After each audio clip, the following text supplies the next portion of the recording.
ಆಕಾಶವಾಣಿ ಪ್ರದೇಶ ಸಮಾಚಾರ ಓದುತ್ತಿರುವವರು ವಿ ಶೋಭಾ ಶರ್ಮಾ. ಮುಖ್ಯಾಂಶಗಳು. ಹಾವೇರಿ ಜಿಲ್ಲೆಯಲ್ಲಿ ಮೋಡ ಬಿತ್ತನೆಗೆ ಚಾಲನೆ. ಅಗತ್ಯ ಬಿದ್ದರೆ ರಾಜ್ಯದೆಲ್ಲೆಡೆ ವಿಸ್ತರಿಸಲು ಚಿಂತನೆ. ಸಚಿವ ಸತೀಶ್ ಜಾರಕಿಹೊಳಿ. ಮುಖ್ಯಮಂತ್ರಿ ಉಪಮುಖ್ಯಮಂತ್ರಿ ಇಂದಿನಿಂದ ಉತ್ತರ ಕರ್ನಾಟಕ ಪ್ರವಾಸ. ಅಭಿವೃದ್ಧಿ ಯೋಜನೆ ಕುರಿತಂತೆ ಪ್ರಗತಿ ಪರಿಶೀಲನೆ. ರಾಜ್ಯದಲ್ಲಿ ಕೇಂದ್ರ ಸರ್ಕಾರದ ಗ್ರಾಮೀಣಾಭಿವೃದ್ಧಿ ಯೋಜನೆಗಳ ಅನುಷ್ಠಾನ ಕುರಿತಂತೆ ಉನ್ನತ ಅಧಿಕಾರಿಗಳಿಂದ ಪರಾಮರ್ಶೆ. ಮಹಾರಾಷ್ಟ್ರದ ಘಟ್ಟಪ್ರದೇಶದಲ್ಲಿ ಧಾರಾಕಾರ ಮಳೆ. ಕೃಷ್ಣಾ, ದೂದ್ಗಂಗಾ, ವೇದಗಂಗಾ ನದಿಗಳ ನೀರಿನ ಮಟ್ಟ ಗಣನೀಯ ಹೆಚ್ಚಳ. ಉತ್ತರ ಕನ್ನಡ, ಉಡುಪಿ, ಶಿವಮೊಗ್ಗ ಜಿಲ್ಲೆಗಳಲ್ಲಿ ಭಾರೀ ಮಳೆ ಸಾಧ್ಯತೆ. ರೆಡ್ ಅಲರ್ಟ್ ಘೋಷಿಸಿದ ಹವಾಮಾನ ಇಲಾಖೆ. ಹಾವೇರಿ ಜಿಲ್ಲೆಯ ಎಲ್ಲಾ ಶಾಸಕರು ಕೈಗೊಂಡಿರುವ ಮೋಡ ಬಿತ್ತನೆಗೆ ಹುಬ್ಬಳ್ಳಿ ವಿಮಾನ ನಿಲ್ದಾಣದಲ್ಲಿ ಇಂದು ಲೋಕೋಪಯೋಗಿ ಸಚಿವ ಸತೀಶ್ ಜಾರಕಿಹೊಳಿ ಹಾಗೂ ಮಾಜಿ ಸಚಿವ ಎಚ್.ಕೆ. ಪಾಟೀಲ್ ಚಾಲನೆ ನೀಡಿದರು. ಬಳಿಕ ಮಾತನಾಡಿದ ಸತೀಶ್ ಜಾರಕಿಹೊಳಿ, ಹಾವೇರಿ ಜಿಲ್ಲೆಯಾದ್ಯಂತ 3 ದಿನಗಳ ಕಾಲ ಮೋಡ ಬಿತ್ತನೆ ಮಾಡಲಾಗುವುದು ಎಂದು ತಿಳಿಸಿದ್ದಾರೆ. ಉತ್ತರ ಕರ್ನಾಟಕ ಭಾಗದ ಜಿಲ್ಲೆಗಳಲ್ಲಿ ವಾಡಿಕೆಗಿಂತ ಮಳೆ ಕಡಿಮೆಯಾಗಿದ್ದು, ಹಾವೇರಿಯಲ್ಲಿ ಮೋಡ ಬಿತ್ತನೆ ಮಾಡಲಾಗುತ್ತಿದೆ. ಉತ್ತರ ಕರ್ನಾಟಕದ ವಿವಿಧ ಜಿಲ್ಲೆಗಳಲ್ಲಿ ಮೋಡ ಬಿತ್ತನೆ ಮಾಡುವ ಬಗ್ಗೆ ಮುಖ್ಯಮಂತ್ರಿಗಳನ್ನು ಭೇಟಿ ಮಾಡಿ ಮನವಿ ಮಾಡಲಾಗುವುದು ಎಂದು ಹೇಳಿದ್ದಾರೆ. ಮೊನ್ನೆ ಹಾವೇರಿಯಲ್ಲಿ ಜರುಗಿದಂಥ ಒಂದು ಸಭೆಯಲ್ಲಿ ಪ್ರಕಾಶ್ ಕೋಳಿವಾಡ ಅವರೆಲ್ಲ ಶಾಸಕರು ನಾವು ಇದನ್ನ ಸ್ವಂತ ಖರ್ಚಿನಲ್ಲಿ ಮೋಡ ಬಿತ್ತನೆ ಪ್ರಾರಂಭ ಮಾಡ್ತಾ ಅಂತ ಹೇಳಿದ್ರು. ಹೇಳಿದ ತಕ್ಷಣದಲ್ಲಿ ಅಂದ್ರೆ 3 ದಿವಸದಲ್ಲಿ ಕಾರ್ಯಗತ ಮಾಡಿದ್ದಾರೆ. ನಮ್ಮ ಹಿರಿಯರಾದ ಎಚ್.ಕೆ. ಪಾಟೀಲ್ ಹೇಳಿದಂಗೆ ಇದು ಸರ್ಕಾರದ ಕಾರ್ಯಕ್ರಮ. ಎಂಟೈರ್ ರಾಜ್ಯದಲ್ಲಿ ಇವತ್ತ ಮಳೆ ಅವಶ್ಯಕತೆ ಇದೆ. ಅದನ್ನ ಮೋಡ ಬಿತ್ತನೆ ಸರ್ಕಾರ ಪ್ರಿಯಾರಿಟಿ ಮೇಲೆ ಹೋಗ್ಬೇಕಂತ ನಾನು ಕೂಡ ಸಿಎಂ ಅವರ ಗಮನಕ್ಕೆ. ಶಾಸಕ ಎಚ್.ಕೆ. ಪಾಟೀಲ್ ಮಾತನಾಡಿ, ಬರಗಾಲ ಪರಿಸ್ಥಿತಿ ಅರಿತು ಮೋಡ ಬಿತ್ತನೆಗೆ ಮುಂದಾಗಿದ್ದು, ವೈಜ್ಞಾನಿಕ ತಂತ್ರಜ್ಞಾನ ಬಳಸಿ ಮೋಡ ಬಿತ್ತನೆ ಕಾರ್ಯಕ್ಕೆ ಚಾಲನೆ ನೀಡಲಾಗಿದೆ ಎಂದು ಹೇಳಿದರು. ಮುಖ್ಯಮಂತ್ರಿ ಡಿಕೆ ಶಿವಕುಮಾರ್ ಇಂದಿನಿಂದ ಉತ್ತರ ಕರ್ನಾಟಕ ಪ್ರವಾಸ ಆರಂಭಿಸಿದ್ದಾರೆ. 2 ದಿನಗಳ ಕಲ್ಯಾಣ ಕರ್ನಾಟಕದ ಪ್ರವಾಸದಲ್ಲಿ ಅಭಿವೃದ್ಧಿ ಕುರಿತಂತೆ ಸಮಗ್ರ ಪ್ರಗತಿ ಪರಿಶೀಲನೆ ನಡೆಸಲಾಗುವುದು ಎಂದು ತಿಳಿಸಿದ್ದಾರೆ. ಈ ಕುರಿತು ಸಾಮಾಜಿಕ ಮಾಧ್ಯಮದಲ್ಲಿ ಮಾಹಿತಿ ಹಂಚಿಕೊಂಡಿರುವ ಅವರು, ಮುಖ್ಯಮಂತ್ರಿಯಾಗಿ ಅಧಿಕಾರ ಸ್ವೀಕರಿಸಿದ ಬಳಿಕ ಮೊದಲ ಬಾರಿಗೆ ಬೀದರ್, ಕಲಬುರಗಿ ಜಿಲ್ಲೆಗಳಿಂದಲೇ ಪ್ರವಾಸ ಆರಂಭಿಸುತ್ತಿರುವುದು ಸಂತಸ ತಂದಿದೆ. ಈ ಭಾಗದ ಜನರ ರಾಜಕೀಯ, ಆಡಳಿತಾತ್ಮಕ ಹಾಗೂ ಸಾಂಸ್ಕೃತಿಕ ಬದ್ಧತೆಗೆ ಸಾಕ್ಷಿಯಾಗಲು ಬಯಸಿರುವುದಾಗಿ ತಿಳಿಸಿದ್ದಾರೆ. ಸಾಮಾಜಿಕ ಸಾಮರಸ್ಯ, ಸೌಹಾರ್ದತೆ ಇಲ್ಲದೆ ಯಾವುದೇ ಪ್ರದೇಶದ ಅಭಿವೃದ್ಧಿ ಹಾಗೂ ಪ್ರಗತಿ ಸಾಧ್ಯವಿಲ್ಲ ಎಂದು ಅಭಿಪ್ರಾಯಪಟ್ಟಿದ್ದಾರೆ. ರಾಜ್ಯವು ಬರಗಾಲ ಎದುರಿಸಬೇಕಾದ ಸಂದರ್ಭ ಬಂದಿದ್ದು, ಬರ ಪರಿಸ್ಥಿತಿಯನ್ನು ಸಮರ್ಥವಾಗಿ ನಿಭಾಯಿಸಲು ಕೈಗೊಳ್ಳಬೇಕಿರುವ ಕ್ರಮಗಳ ಕುರಿತು ಅಧಿಕಾರಿಗಳಿಗೆ ಅಗತ್ಯ ನಿರ್ದೇಶನ ನೀಡಲಾಗಿದೆ ಎಂದು ಉಪಮುಖ್ಯಮಂತ್ರಿ ಡಾ. ಜಿ. ಪರಮೇಶ್ವರ್ ತಿಳಿಸಿದ್ದಾರೆ. ಬೆಂಗಳೂರಿನಲ್ಲಿಂದು ಸುದ್ದಿಗಾರರೊಂದಿಗೆ ಮಾತನಾಡಿದ ಅವರು, ಈಗಾಗಲೇ ಬೆಳಗಾವಿ, ಚಿತ್ರದುರ್ಗ, ತುಮಕೂರು ಜಿಲ್ಲೆಗಳಲ್ಲಿ ಪ್ರಗತಿ ಪರಿಶೀಲನಾ ಸಭೆ ನಡೆಸಲಾಗಿದೆ. ರಾಜ್ಯದಲ್ಲಿ ಜಲಾಶಯಗಳು ಡೆಡ್ ಸ್ಟೋರೇಜ್ಗೆ ತಲುಪಿರುವುದರಿಂದ ನೀರನ್ನು ಎಚ್ಚರಿಕೆಯಿಂದ ಬಳಸಬೇಕು. ಲಭ್ಯವಿರುವ ನೀರನ್ನು ಕುಡಿಯಲು ಹೊರತುಪಡಿಸಿ ಬೇರೆ ಯಾವುದೇ ರೀತಿಯ ಉದ್ದೇಶಕ್ಕೆ ಬಳಕೆಯಾಗದಂತೆ ನೋಡಿಕೊಳ್ಳಬೇಕು ಎಂದು ಅಧಿಕಾರಿಗಳಿಗೆ ಕಟ್ಟುನಿಟ್ಟಿನ ಸೂಚನೆ ನೀಡಲಾಗಿದೆ ಎಂದು ತಿಳಿಸಿದ್ದಾರೆ. ಮುಖ್ಯಮಂತ್ರಿಗಳ ಜೊತೆ ಇಂದು ಬೀದರ್ಗೆ ತೆರಳಲಿದ್ದು, ನಾಳೆ ಕಲಬುರಗಿ ಜಿಲ್ಲೆಗೆ ತೆರಳಿ ಪ್ರಗತಿ ಪರಿಶೀಲನಾ ಸಭೆ ನಡೆಸಲಾಗುವುದು ಎಂದು ಹೇಳಿದ್ದಾರೆ.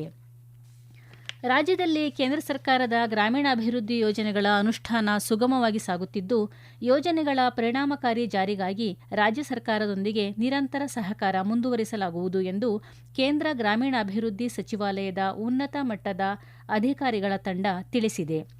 ಕೇಂದ್ರ ಗ್ರಾಮೀಣಾಭಿವೃದ್ಧಿ ಸಚಿವಾಲಯದ ಉಪಮಹಾನಿರ್ದೇಶಕರು ಹಾಗೂ ಸಂಖ್ಯಾಶಾಸ್ತ್ರ ಸಲಹೆಗಾರರಾದ ಅಲ್ತಾಫ್ ಹುಸೇನ್ ಹಾಜಿ ನೇತೃತ್ವದ ತಂಡ ರಾಜ್ಯಕ್ಕೆ ಭೇಟಿ ನೀಡಿದ್ದು, ಹಿರಿಯ ಅಧಿಕಾರಿಗಳೊಂದಿಗೆ ವಿಕಸಿತ ಭಾರತ್ ಗ್ಯಾರಂಟಿ ಫಾರ್ ರೋಜ್ಗಾರ್ ಯೋಜನೆಯ ಅನುಷ್ಠಾನದ ಪ್ರಗತಿ ಪರಿಶೀಲಿಸಿತು. ಸಭೆಯಲ್ಲಿ ರಾಜ್ಯದಲ್ಲಿ ಯೋಜನೆಯ ಅನುಷ್ಠಾನ ನಿಗದಿತ ವೇಳಾಪಟ್ಟಿಯಂತೆ ಪ್ರಗತಿಯಲ್ಲಿದ್ದು, ಯಾವುದೇ ಪ್ರಮುಖ ಅಡಚಣೆಗಳು ಇಲ್ಲ ಎಂದು ಅಧಿಕಾರಿಗಳು ಮಾಹಿತಿ ನೀಡಿದ್ದಾರೆ. ಪ್ರದೇಶ ಸಮಾಚಾರ ಕೇಳುತ್ತಿದ್ದೀರಿ. ನಮ್ಮ ಎಲ್ಲಾ ರಾಷ್ಟ್ರೀಯ ವಾರ್ತೆಗಳು ಹಾಗೂ ಪ್ರದೇಶ ಸಮಾಚಾರ ಈಗ ಆಕಾಶವಾಣಿ ನ್ಯೂಸ್ ಕನ್ನಡ ಯೂಟ್ಯೂಬ್ ಚಾನೆಲ್ನಲ್ಲಿ ಲಭ್ಯ. ನಮ್ಮ ಎಕ್ಸ್ ಖಾತೆ ಮತ್ತು ಇನ್ಸ್ಟಾಗ್ರಾಂ ಖಾತೆ ಆಕಾಶವಾಣಿ ನ್ಯೂಸ್ ಕನ್ನಡ. ಹೆಚ್ಚಿನ ಮಾಹಿತಿಗಾಗಿ ನಮ್ಮ ಫೇಸ್ಬುಕ್ ಖಾತೆ AIR ಕನ್ನಡ ನ್ಯೂಸ್ ಅನುಸರಿಸಿ.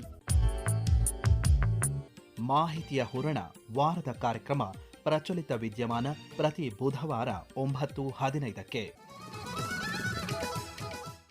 ಎಚ್ಎಂಟಿ ಸಂಸ್ಥೆಯ ಪುನರುಜ್ಜೀವನಗೊಳಿಸುವ ಕೇಂದ್ರ ಸರ್ಕಾರದ ನಿರ್ಧಾರವನ್ನು ರಾಜ್ಯ ಸರ್ಕಾರ ಹತ್ತಿಕ್ಕುತ್ತಿದೆ ಎಂದು ಕೇಂದ್ರ ಬೃಹತ್ ಕೈಗಾರಿಕೆ ಮತ್ತು ಉಕ್ಕು ಖಾತೆ ಸಚಿವ ಎಚ್ಡಿ ಕುಮಾರಸ್ವಾಮಿ ಆರೋಪಿಸಿದ್ದಾರೆ. ಬೆಂಗಳೂರಿನಲ್ಲಿಂದು ಸುದ್ದಿಗಾರರೊಂದಿಗೆ ಮಾತನಾಡಿದ ಅವರು, ಅರಣ್ಯ ಇಲಾಖೆಯ ಮೂಲಕ ಸರ್ಕಾರ ಅಡೆತಡೆಗಳನ್ನು ಸೃಷ್ಟಿಸುತ್ತಿದೆ ಎಂದು ದೂರಿದ್ದಾರೆ. ರಾಜ್ಯದಲ್ಲಿ ಕೇಂದ್ರ ಸರ್ಕಾರಿ ಸ್ವಾಮ್ಯದ ಕಾರ್ಖಾನೆಗಳು ಉಳಿಯಬಾರದು ಎಂಬ ನಿರ್ಧಾರಕ್ಕೆ ರಾಜ್ಯ ಸರ್ಕಾರ ಬಂದಿದೆ. ಎನ್ಜಿಎಫ್, ಮೈಸೂರು ಪೇಪರ್ ಮಿಲ್ಸ್ ಹಾಗೂ ಇತರ ಹಲವಾರು ಉದ್ಯಮಗಳನ್ನು ಈಗಾಗಲೇ ಸ್ಥಗಿತಗೊಳಿಸಲಾಗಿದೆ. ಇದೀಗ ಸರ್ಕಾರದ ವಕ್ರದೃಷ್ಟಿ ಎಚ್ಎಂಟಿ ಸಂಸ್ಥೆಯ ಮೇಲೆ ಬಿದ್ದಿದೆ ಎಂದು ಅಸಮಾಧಾನ ವ್ಯಕ್ತಪಡಿಸಿದ್ದಾರೆ. ಬೆಂಗಳೂರಿನ ಕಲ್ಲುಕ್ವಾರಿಯಲ್ಲಿ ಬಂಡೆ ಕುಸಿದು 7 ಕಾರ್ಮಿಕರು ಮೃತಪಟ್ಟ ಪ್ರಕರಣಕ್ಕೆ ಸಂಬಂಧಿಸಿದಂತೆ ರಾಷ್ಟ್ರೀಯ ಮಾನವ ಹಕ್ಕುಗಳ ಆಯೋಗ ಸ್ವಯಂ ಪ್ರೇರಿತವಾಗಿ ದೂರು ದಾಖಲಿಸಿಕೊಂಡಿದೆ. ರಾಜ್ಯ ಸರ್ಕಾರದ ಮುಖ್ಯ ಕಾರ್ಯದರ್ಶಿಗೆ ನೋಟಿಸ್ ಜಾರಿಗೊಳಿಸಿ ಘಟನೆ ಕುರಿತು ಸಮಗ್ರ ವರದಿಯನ್ನು 2 ವಾರದೊಳಗೆ ಸಲ್ಲಿಸುವಂತೆ ನಿರ್ದೇಶಿಸಿದೆ. ಜುಲೈ 2ರಂದು ಸಂಭವಿಸಿದ ದುರಂತದಲ್ಲಿ 7 ಮಂದಿ ಸಾವನ್ನಪ್ಪಿ 5 ಕಾರ್ಮಿಕರು ಗಂಭೀರವಾಗಿ ಗಾಯಗೊಂಡಿದ್ದರು. ಪಶ್ಚಿಮ ಮಹಾರಾಷ್ಟ್ರದ ಘಟ್ಟ ಪ್ರದೇಶದಲ್ಲಿ ಕಳೆದ 2 ದಿನಗಳಿಂದ ಸುರಿಯುತ್ತಿರುವ ಭಾರೀ ಮಳೆಯಿಂದ ಕೃಷ್ಣಾ, ದೂದಗಂಗಾ ಹಾಗೂ ವೇದಗಂಗಾ ನದಿಗಳಲ್ಲಿ ನೀರಿನ ಹರಿವು ಗಣನೀಯವಾಗಿ ಹೆಚ್ಚಳವಾಗಿದೆ. ಬೇಸಿಗೆಯಲ್ಲಿ ಸಂಪೂರ್ಣ ಬತ್ತಿ ಹೋಗಿದ್ದ ವೇದಗಂಗಾ ನದಿ ಈಗ ಒಡಲು ತುಂಬಿ ಹರಿಯುತ್ತಿದ್ದು, ನದಿ ತೀರದ ಗ್ರಾಮಗಳ ರೈತರಲ್ಲಿ ಸಂತಸ ಮನೆ ಮಾಡಿದೆ. ಮಹಾರಾಷ್ಟ್ರದ ಕೊಲ್ಲಾಪುರ, ಸಾಂಗ್ಲಿ, ಸತಾರಾ ಸೇರಿದಂತೆ ಪಶ್ಚಿಮ ಘಟ್ಟ ಪ್ರದೇಶದಲ್ಲಿ ನಿರಂತರ ಮಳೆಯಾಗುತ್ತಿರುವ ಪರಿಣಾಮ ಕೃಷ್ಣಾ ಮತ್ತು ದೂದಗಂಗಾ ನದಿಗಳಲ್ಲಿ ಸುಮಾರು 5 ಅಡಿಯಷ್ಟು ನೀರಿನ ಮಟ್ಟ ಏರಿಕೆಯಾಗಿದೆ. ಮುಂದಿನ 2-3 ದಿನಗಳ ಕಾಲ ಕೊಂಕಣ ಹಾಗೂ ಪಶ್ಚಿಮ ಘಟ್ಟ ಪ್ರದೇಶಗಳಲ್ಲಿ ಭಾರೀ ಮಳೆಯಾಗುವ ಸಾಧ್ಯತೆ ಇದೆ ಎಂದು ಹವಾಮಾನ ಇಲಾಖೆ ಮುನ್ಸೂಚನೆ ನೀಡಿದೆ. ಪರಿಣಾಮವಾಗಿ ಕೃಷ್ಣಾ, ದೂದಗಂಗಾ ಸೇರಿದಂತೆ ಪ್ರಮುಖ ನದಿಗಳ ನೀರಿನ ಮಟ್ಟ ಮತ್ತಷ್ಟು ಏರಿಕೆಯಾಗುವ ಸಾಧ್ಯತೆಯಿದ್ದು, ನದಿ ತೀರದ ನಿವಾಸಿಗಳು ಎಚ್ಚರಿಕೆ ವಹಿಸುವಂತೆ ಬೆಳಗಾವಿ ಜಿಲ್ಲಾಡಳಿತ ಸೂಚಿಸಿದೆ. ಇನ್ನು ಹವಾವರ್ತಮಾನ. ಕರಾವಳಿ ಜಿಲ್ಲೆಗಳಾದ ಉತ್ತರ ಕನ್ನಡ ಹಾಗೂ ಉಡುಪಿ, ಮಲೆನಾಡಿನ ಶಿವಮೊಗ್ಗ ಜಿಲ್ಲೆಗಳಲ್ಲಿ ಇಂದು ಭಾರೀ ಮಳೆಯಾಗಲಿದೆ ಎಂದು ಹವಾಮಾನ ಇಲಾಖೆ ಮುನ್ಸೂಚನೆ ನೀಡಿದೆ. ಮುನ್ನೆಚ್ಚರಿಕಾ ಕ್ರಮವಾಗಿ ಈ ಜಿಲ್ಲೆಗಳಲ್ಲಿ ರೆಡ್ ಅಲರ್ಟ್ ಘೋಷಿಸಲಾಗಿದೆ. ಈ ಜಿಲ್ಲೆಗಳಲ್ಲಿ ಗಾಳಿಯ ವೇಗ ಗಂಟೆಗೆ 50ರಿಂದ 60 ಕಿಲೋಮೀಟರ್ನಷ್ಟು ಇರಲಿದೆ.